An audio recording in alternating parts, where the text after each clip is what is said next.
Welcome to Audarya Vision, a podcast where we try to develop a vision, a spiritual vision of compassion, of love, of nobility, of magnanimity, of generosity. These are all words that are synonymous with the word Audarya. Here we're going to listen to a lecture I was fortunate to give at the Bhakti Center in downtown Manhattan, one of the greatest Bhakti Yoga centers, I would say, on the planet. And the title of this lecture is called God Protects the Surrendered Soul. Om Namo Bhagavate Vasudevaya.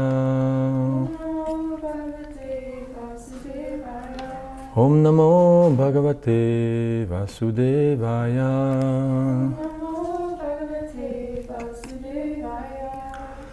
So today we're reading from the 10th canto, chapter 1, verse 17.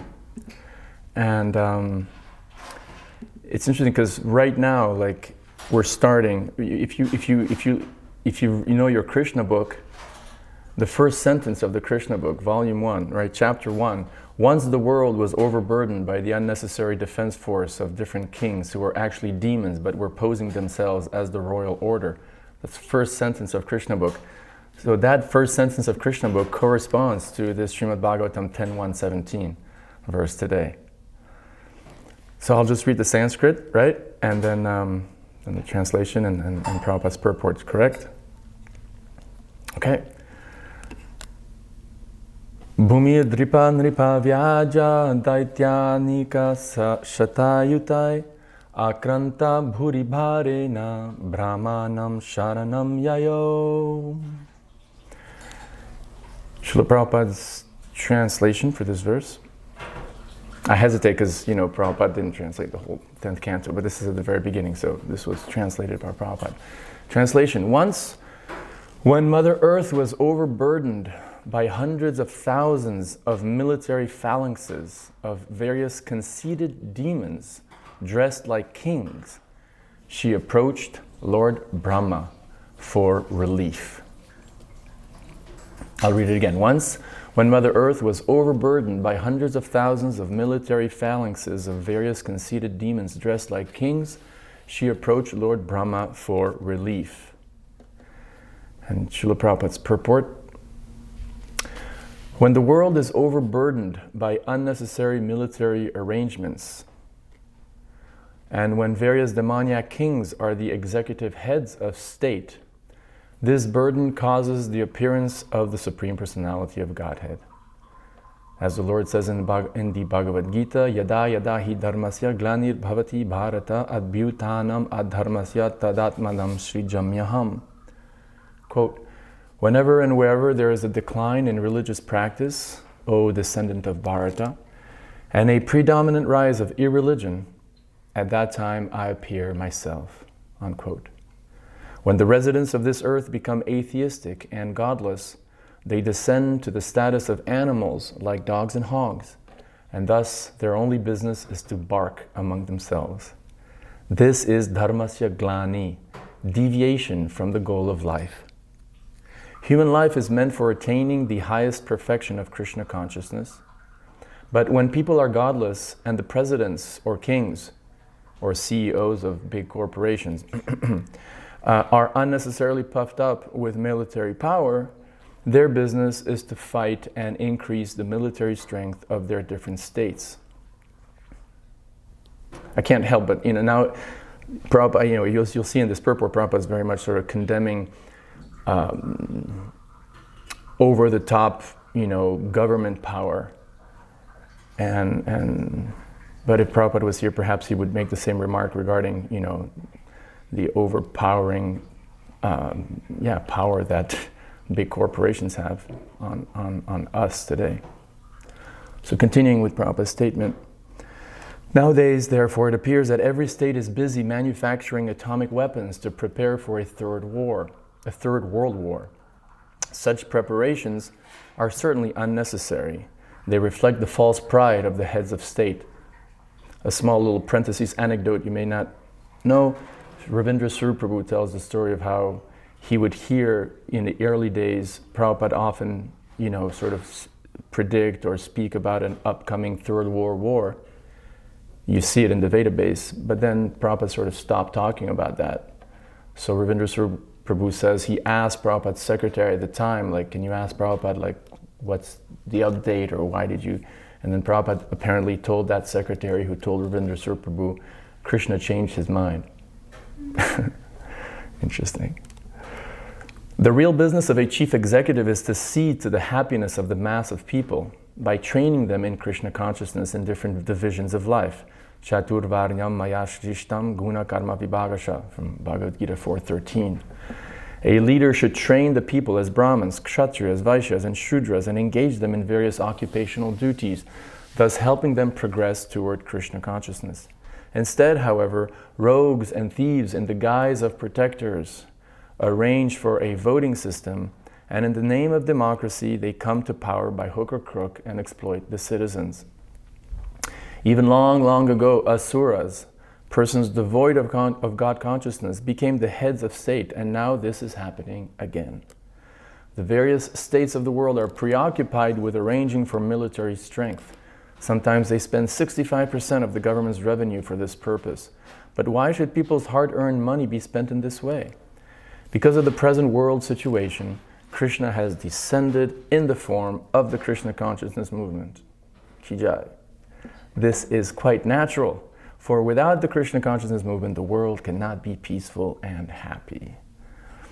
Here's Prabhupada's translation again. Once, when Mother Earth was overburdened by hundreds of thousands of military phalanxes of various conceited demons dressed like kings, she approached Lord Brahma for relief. Om Agyanati Mirandasya Gyananjana Shalakaya Kshakshur Unmilitam Jena Tasmai Shri Gurave Namaha. I was born in the darkness of ignorance, but my spiritual master opened my eyes with the torchlight of knowledge. I offer my respectful obeisances unto his lotus feet. Panchakalpatarubhyascha kripa sindhu bhyaivacha patitanam paramibhyo vaishnavebhyo namo namaha. Srila Jayadev Goswami Ki Jai. In the purport, Prabhupada quotes this famous verse, Yada Yada Hi Dharmasya Glanir Bhavati Bharata, the two sort of classic verses, 4.7 and 4.8. And every time practically I read or remember this verse, it takes me back to the years when I was distributing Srila Prabhupada's books in the Los Angeles airport. And I remember there were a considerable amount of tourists who would come from India to visit Disneyland or other parts of America. And so when I would approach Indian gentlemen and ladies, I would offer them the Bhagavad Gita, and most of the time, like 99% of the time, they would politely say, no thank you, we know the Bhagavad Gita. So I got to a point where I would just ask, okay, well then if you know the Bhagavad Gita, what's your favorite verse from the Bhagavad Gita? And in most cases they would become a little bit flustered because they hadn't read the Bhagavad Gita. But then they would come up, they would like invariably always say, Yada Yada Hi Dharmasya Glanir Bhavati Bharata, because at the time there was this big television series in India called on Doordarshan television, which showed a famous Mahabharata series, and this was before like there were tons of channels. So and the series, the Mahabharata series, started with the sort of a trailer that had this soundtrack, Yada Yada Hi Dharmasya. So like every Indian who may not have read the Bhagavad Gita knew that verse because they watched that Doordarshan television series. So it got to a point where I would say, okay, what's your favorite verse? But you cannot quote Yada Yada Hi Dharmasya. Aside from that verse, what's your favorite verse? Is that?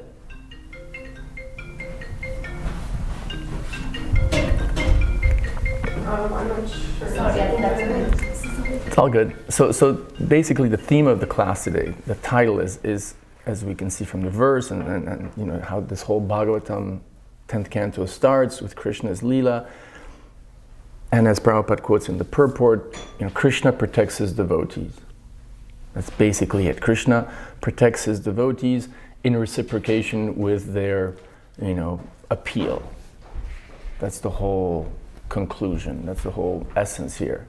Krishna protects his devotees. Krishna reciprocates and protects his devotees. And while we may not have all had direct experiences of, Krishna protecting us, as, for example, Krishna protected Prahlad Maharaj, we hear in the Bhagavatam, I think it's safe to say that we can at least relate with the principle, and to a certain degree we can claim that we've had experiences to a smaller degree of Krishna intervening in our life, or times in our lives where we've really felt, wow, that Krishna really protected me on that one. Krishna protected me from a bad relationship, or Krishna protected me from some accident, or Krishna protected me from myself, and so on. And that's what Krishna does, according to our Vedic scriptures. When a devotee, when a soul who's surrendered to God, or who's trying to surrender his or her life to God, is in trouble, he takes shelter of God. He takes shelter of Krishna, and Krishna reciprocates. Krishna reciprocates in kind, right?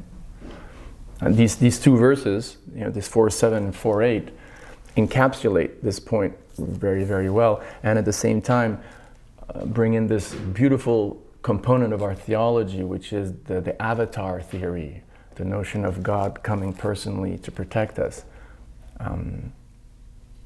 Yada yada hi dharmasya glanir bhavati bharata advyutanam adharmasya tadatmadam srijamyaham paritranaya sadhunam vinashaya chatuskritam dharma samstapanarthaya sambhavami yuge yuge. To reestablish dharma. I come, right? Whenever and wherever, Prabhupada translates, whenever and wherever there is a decline in religious practice, O descendant of Bharata, and a predominant rise of irreligion, at that time I descend myself to deliver the pious and to annihilate the miscreants, as well as to reestablish the principles of religion. I myself appear millennium after millennium. The other day I was walking back from the temple to the sanctuary suites, and I was just singing out loud, and some African-American young guy was like, "Hey, Kirtan, I love it, man." So we started talking. It turns out he's a friend of Jay Shetty and Janavi, and so we started talking about the principle of Kirtan, and I said, just like, that movie Spike, it's from the old movie of Spike Lee, Do the Right Thing. So this notion of doing the right thing, we could say that's another word for dharma, righteous or harmonious action in this world in accordance to the laws of God, right? Do the right thing. So, and I said, so in this age, the doing the right thing is to chant Hare Krishna, basically. So he could reciprocate with that. So so Krishna says, I come down myself. I come down, and so we have this theology where we believe that not only is God a person, but he descends into this world, and not just once, for example, as Christ, who just came once in a linear time frame, but rather a personal God who comes again and again and again, yada yada, who comes again and again in a cyclical time where there's always souls who are falling from the spiritual world and wasting their time suffering in the material world until they with the influence of Krishna, use their free will to take shelter of Krishna and by his mercy go back to him. So there's this notion of reciprocation too, right? Ye yata mam prapadyante tam sataiva bhajamyaham. As one surrenders unto me, or as one takes shelter of me, I reward him, or I reciprocate accordingly, right? There's this really cool passage in the purport to 4.8, where Prabhupada talks about the incarnation for this age, which is Lord Caitanya. Prabhupada says, I'll read this. This is about 4 or 5 sentences. As stated in the Srimad Bhagavatam, the incarnation in the age of Kali is Lord Chaitanya Mahaprabhu, who spread the worship of Krishna by the Sankirtan movement, congregational chanting of the holy names, and spread Krishna consciousness throughout India. He predicted that this culture of Sankirtan would be broadcast all over the world, from town to town and village to village. Lord Chaitanya, as the incarnation of Krishna, the personality of Godhead, is described secretly but not directly in the confidential parts of the revealed scriptures, such as the Upanishads, Mahabharata, and Bhagavatam. The devotees of Lord Krishna are very much attracted by the Sankirtan movement of Lord Caitanya. This avatar of the Lord does not kill the miscreants, but delivers them by his causeless mercy. I'll quote another verse, another relevant verse about Lord Chaitanya's descent, but before I forget, on this topic of avatar, Garuda Prabhu, I don't know if you know Garuda Prabhu, he's a famous scholar, devotee, a Prabhupada disciple who teaches at University of Virginia, at Christopher Newport, scholar of religious studies. He wrote a wonderful book on the Rasa Leela. That was his PhD thesis at Harvard, published by Princeton University Press. He coined this term that's used by devotees, this term polymorphic bimonotheism. Cool. Right? We just used it this morning. You just heard it this morning? Just used it this morning, that term. Who did? It's a I'm joking. Oh, you just used it? I've heard Caitanya Charan use it. Yeah, it's really cool, isn't it? Polymorphic. Monotheism, right? We believe in one God, the Supreme Personality of Godhead, Ishvara Parama Krishna, Satchidananda Vigraha, Naridaritir Govinda, Sarvakarana Karanam. So Govinda is that supreme original person. So we follow a very strict or very sort of radical monotheism. Like we're monotheists to the core, intense monotheism, which is cool because then, other monotheistic traditions or members of other monotheistic traditions can hopefully relate to our theology, and vice versa. We take elements of other traditions that help us in our bhakti, but it's not really monotheism. It's bimonotheism because we worship a divine couple, Radha Krishna, right? So in that sense, we could say it's like bimonotheism. And then polymorphic, many morphic forms. Polymorphic. Here's the notion of avatar. That supreme original person, Krishna and Radha, they descend, and if they want, they can appear in, while retaining their full-fledged, omniscient, all-powerful, identities as the original personality of Godhead and his, internal manifestation of his internal potency. Because he's all-powerful, he can and does, out of lila, out of desire to enjoy different rasas with different souls and different mellows, appear in different forms. And today's important to talk about that because today is the appearance of Jayadev Goswami, who coined this notion, or who let's say explained or expressed this notion of avatar so wonderfully and famously in his Das Avatar Stotram, where he describes how Krishna appeared in different leelas, as Vamana, as Nishingadev, as Buddha, as Meena, as Matsya, and so on. So polymorphic bimonotheism. What's your religion? Oh, I follow the polymorphic bimonotheism tradition of India. Oh, wow.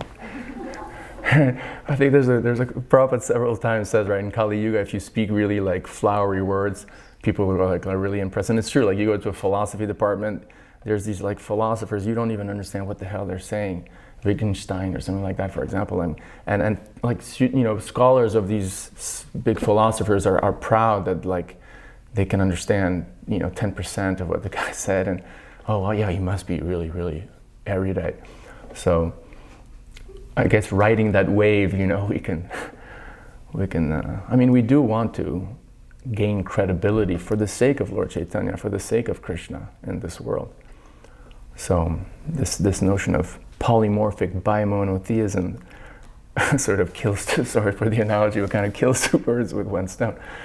It gives a certain cachet to our tradition, which really deserves it, and at the same time explains what we're reading here quite well. So coming back to this notion of avatar and coming back to, to the essence of this avatar for us, which is, that Krishna comes as Lord Chaitanya.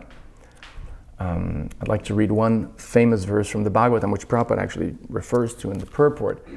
This is a famous verse, Krishna Varnam Trisha Krishnam Sango Pangastra Parshadam Yagyai Sankirtana Prayar Yajantihi Sumeda Saha. In the age of Kali, intelligent persons perform congregational chanting to worship the incarnation of Godhead, who constantly sings the names of Krishna. Although his complexion is not blackish, He is Krishna himself. He is accompanied by his associates, servants, weapons, and confidential companions. Right. So that's the Yuga avatar for us fallen souls, right? And this avatar comes and just like he reciprocates so much. It's almost like he's dealing with zombies, and yet he reciprocates with them as if they're taking shelter of him.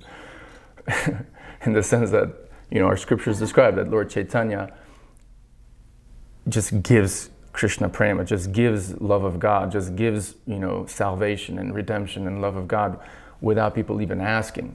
So it's almost, we don't kick out the principle that Krishna talks about in the Bhagavad Gita, like the yeya tamam prapadyante tam sataiva pajamyaham, as one surrenders unto me, I reward him accordingly. That principle is not to ever be forgotten or neglected or superseded by anything.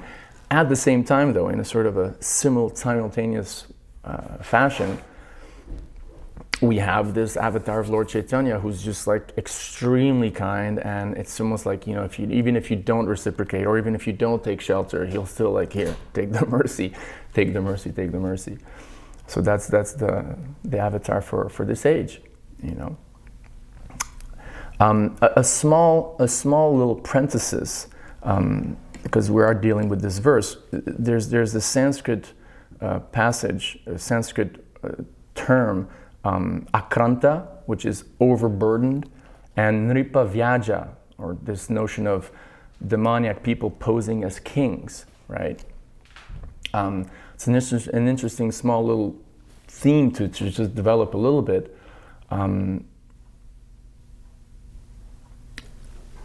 Back at the time when this Bhagavatam is narrated, according to the narrator, demoniac beings took the disguise of kings. So, for example, we have Kamsa.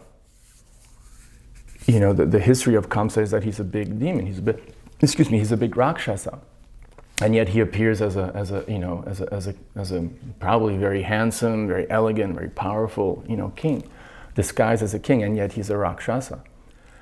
And so that principle, one could solidly claim, is not just a one-time thing. It's a principle that is just there always. As a matter of fact, Prabhupada, confirming this point in the purport, right, mentions that even today, right, even long ago, Asuras became the heads of state, and now this is happening again. And so, one has to be wary of that, even in the context of the society in which we live today, and really sort of have an eye out. Not that we become obsessed with who's who and blah blah blah, but the principle of ill-intended leaders posing as well-wishers, or posing as leaders of society, but actually having very atheistic, very godless consciousness and very selfish and destructive agendas is a reality. Is a reality, at least according to what the Bhagavatam says. This principle applies always.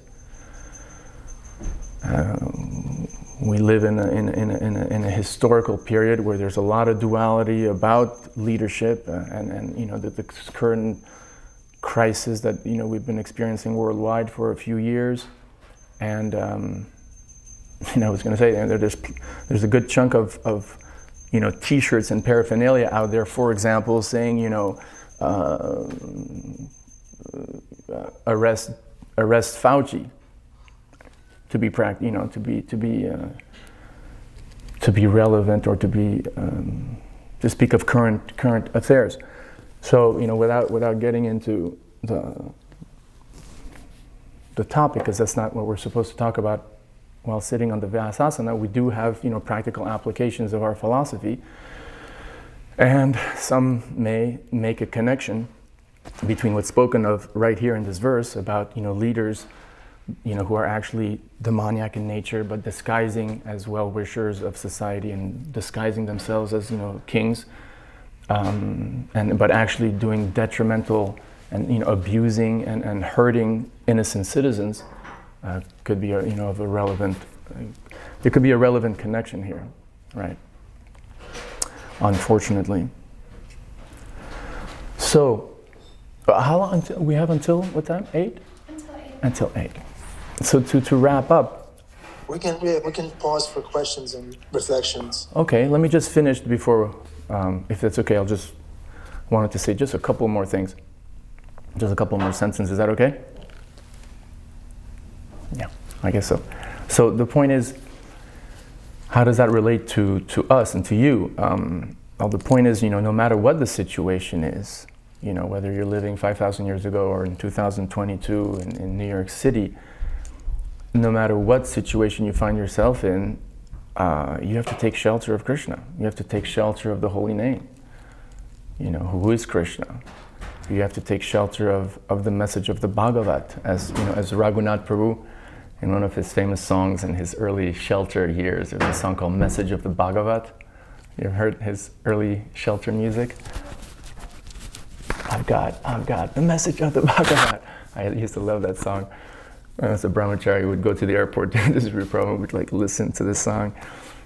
I sat in class for 18 years. I still got no education, but we've got the message of the Bhagavat. So this message of the Bhagavat, Krishna Katha, Prabhupada's books, is so important for you. You have to take shelter of that. In this world of duality where you don't even know what's real, what's not real, what's fake news, what's real news, what do? You take shelter of Sat, you take shelter of reality, which according to your faith, according to your belief is God, is Krishna.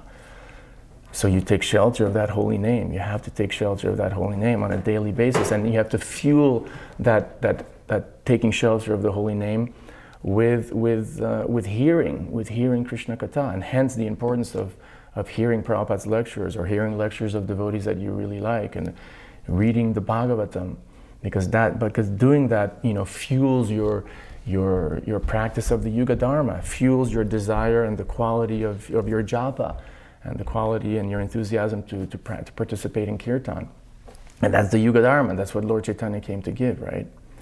So you should feel grateful, that Lord Chaitanya and Prabhupada, the Senapati Bhakta of Lord Chaitanya have come, and that you happen to somehow or other take shelter of this mercy and of this Sankirtan movement, and you should really, apply yourself to, take shelter of Krishna in the midst of dualities which are just always going to be there, So perhaps if devotees have some reflections or questions. We've got one. You can always ask a question if nobody else has one. So we have one live here, one question live I can repeat. Go ahead. Okay, yeah, so actually you begin to speak on the last bit about Lord Chaitanya's mercy and applying yourself. My question, maybe if you have anything else you'd like to add on it, is that when thinking about how are we so fortunate to be in this age where Lord Chaitanya appeared and is that merciful, even if we're like zombies, that there's just so much, how to become receptive to that? Because just thinking of it is almost bewildering that it's true, there's so much mercy, how to receive it deeper. So in the light, I'll repeat your question, in the light of Lord Chaitanya's mercy as described, how do we become receptive to that great mercy, right? How do we access it? That's a how-to question. How can a zombie receive the mercy? How can a zombie receive the mercy? Well, we do have to put in our bit, and for example, just thing that comes to mind in Lord Chaitanya's pastimes, when Lord Chaitanya saves Jagai and Madai, right? He does tell them okay, from now on though, stop your sinful life. Stop your sinful life and take shelter of the holy name. So as practitioners, we do have these 4 regulative principles that we hold as sacred, and it's a real austerity to follow them strictly, And then what to speak of if we've taken a vow of chanting 16 rounds, that's a monumental project, on a daily basis. it's not something that's done so easily, at least speaking for myself. So we really do have to, show, we have to be sincere, and we have to show Lord Caitanya that, hey, I'm trying my best, and this is the standard that Prabhupada wanted me to follow. I'm trying my best, and so yes, we just have to be sincere in following the basic sadhana, the basic program that Prabhupada gave us in the association of devotees. When we're in the association of devotees, things are just so much easier, So sadhu sanga sarva shastrekoi, lava matra sadhu sanga sarva siddhihoi. You know that verse from the Chaitanya Charitamrita? Yes, no, sadhu sanga. So sangha with sadhus, sadhu sanga, sarva shastrekoi. The shastra, all the shastras say, lava matra sadhu sanga sarva siddhihoi. Lava matra is one, if I'm not mistaken, we'd have to ask Murli, what's his name, Murli Manohar Prabhu, the physicist? Murli Gopal.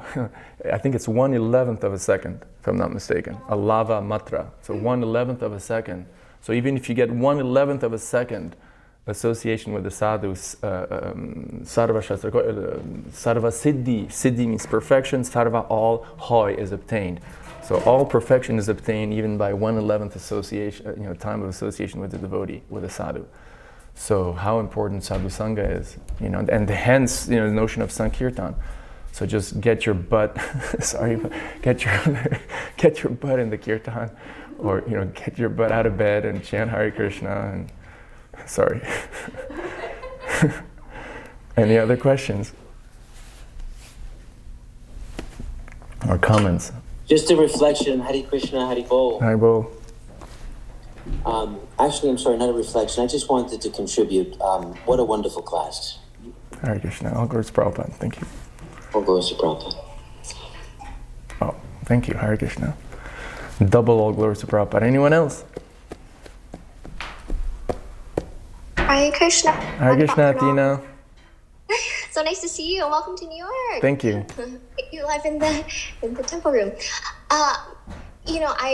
Following up to Emily's question, it's very interesting because we very adamantly believe, in the CC, in this age of quarrel and hypocrisy, the only means of deliverance is chanting the holy name. There's no other way, there's no other way, there's no other way. And while we say that chanting the holy name, again, God is absolute, but it's a prayer. Please engage me in your devotional service. Please engage me in your devotional service. But because I'm curious, while we so adamantly say it's the only means is chanting the holy name, not even to say like kirtan, it's the nama, it's the name. So if we believe other traditions, say the Abrahamics, and they have prayer, for them it seems like prayer is the emphasized way. And that's directly, say, praying to God, talking to God. How do we, what is your viewpoint on that? Because that seems like they're having direct communion, they're trying to directly connect with God, talk to God. How do we, what are your thoughts around something around that? Well, if I understand you correctly, you say that other Abrahamic traditions have sort of a sadhana where they're directly talking to God, whereas perhaps we don't in our Gaudiya tradition? Yes. I feel like prayer is just not, like sitting and actually praying is just not, it's not so much in our tradition. And instead we're holy name, which indirectly you can say is a prayer, but it's the holy name. It's somewhat different. Right. Well, to play the devil's advocate, we do have so many bhajans written by our acharyas in vernacular language. Remember, for us, unfortunately, they're kind of foreign because most of us don't speak classical Bengali, right? But if you go to Mayapur, and you see like local Bengalis, for example, like singing the songs of Narottam Das Thakur or Bhaktivinoda Thakur. You feel, it's the equivalent of Hillsong Christian worship on a Sunday morning, where they're like speaking in English, to Christ and totally feeling it, quote unquote, right?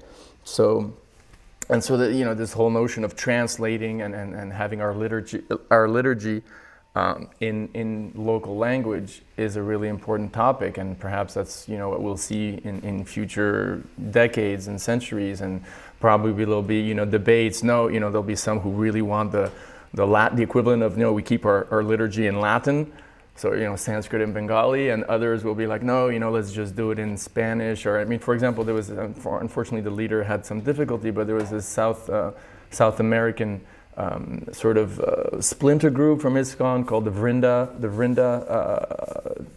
branch, and when it started in the late 70s, the leader asked Prabhupada's godbrother Sridhar Swami for whether they should do the liturgy in Spanish, and he said yes, totally do it. So for decades they had all their morning program in Spanish, and I speak Spanish. I'm not saying this to show off. I speak Spanish, and I'm saying this to point out that once I went to Miami, I went to one of their programs, and so I sang the morning program, the Tulsi Arti and the Tulsi Kirtan and everything in Spanish, and I was just like, oh my God, it felt so weird in a good way, because there was no more that that process of translation, the intellectual translation step that you do. It was just singing right from the heart, from the stomach, I guess, or from the heart chakra, and it felt great. So we do have, and probably like just the other day I was hearing Shruta Kirti Prabhu's Memories of Prabhupada, and when Mr. Nair in Bombay, who tried to give us so much trouble for the Juhu land, when he died, Prabhupada, while he was being massaged, said, I was praying to Krishna, or something like that, or he said, thank you, Krishna. So and Prabhupada also, the idea of talking directly to God and praying to God is definitely there in our tradition. Devotees pray to Krishna all the time. It's maybe more of a private thing, but it's exemplified in these bhajans. What are those bhajans except like Gopinath, my dear Gopinath, I'm such a sinner. Bhaktivinoda Thakur is directly talking to Krishna. So I think it is that directly talking to Krishna, communicating directly with Krishna is definitely there, I would say, in our tradition too. And nothing stops us from praying to Krishna. And we all do. Come on, like, Krishna, you gotta help me, or I'm sorry, I'm really sorry. We talk to Krishna all the time. Haribol, Krishna. I just wanted to comment. In the Bible, it says God's name, the I am, right? The I am, right? Is an action. God is love, right? Love is action. Faith without works is dead. So one of my favorite quotes. We can pray all we want, but what are we doing behind the prayer? What are we doing? I can tell my children, I try to be a good example as a father. I said, stop telling me you love me. First of all, you haven't cleaned your room. What are you showing me? Look at my room. I tell them, look at my room. Does it look like your room? And I put them on the spot. And then they say, oh, okay, Papa. Okay, Papa. And then they say it again, Papa, I love you. What are you doing? What are you doing? What I'm trying to say is that when I'm chanting the Hare Krishna Maha Mantra, I like to think of the meaning behind what it means. Oh Krishna, engage me in devotional service. Engage me in devotional service. Whatever I can do, whatever little I can do, if it's being around a devotee, if it's feeding the homeless, whatever I can do in Krishna consciousness, Father, please engage me. So I just wanted to add that. Yeah, beautiful. Beautiful. Mic drop. Thank you, William Prabhu. Chai, well, we have a couple of minutes, so just to wrap up, thank you, and we should pray extra hard to Lord Caitanya to help us in our life, and to help us in this situation that we're living in around the world, which is quite extraordinary, and like I said, we should feel that we should feel really lucky. We should feel like, how did this happen to us? We should feel grateful, and like Prabhu said, we should continue praying to Krishna, chanting his name. We should continue serving the Vaishnavas, serving the local society with the gifts of Krishna, and in this way we can all go back home, back to Godhead, and in the process make this world a little bit better. Srila Prabhupada tells us if you love me, do what I tell you. If you love me, like William was saying, show me you love me. Don't just say you love me. It's easy to say that, but then where's the application? And we hope you'll call me. Maybe after class, you come over to 3rd Street. Yeah, maybe you have time. Yes, Prabhu. Nice to see you. Fantastic class. Not just what you had to say, but the feeling behind it, the wisdom, the joy, the enthusiasm, the faith that your spiritual master is empowering you so nicely. Thank you. Hare Krishna. Srila Prabhupada ki jai, Srila Jayadev Goswami ki jai, Srimad Bhagavatam ki jai, the Bhakti Center Sangha ki jai, ISKCON ki jai. I have Haribol. something for you. I hope you'll come to 3rd Street. Okay. Okay? Thank you. Hare Krishna. Jai. Thank you, Chandrasekhar. My pleasure, Wonderful, Prabhu. Hare Krishna. Beautiful smile, beautiful tilak, beautiful haircut. Thank you so much. Haribol. Yeah. I'll try to, I'm gonna go to Adi's place, try to see you. I wanna say hello. Okay. Thanks everyone for tuning in, for being with us every day. So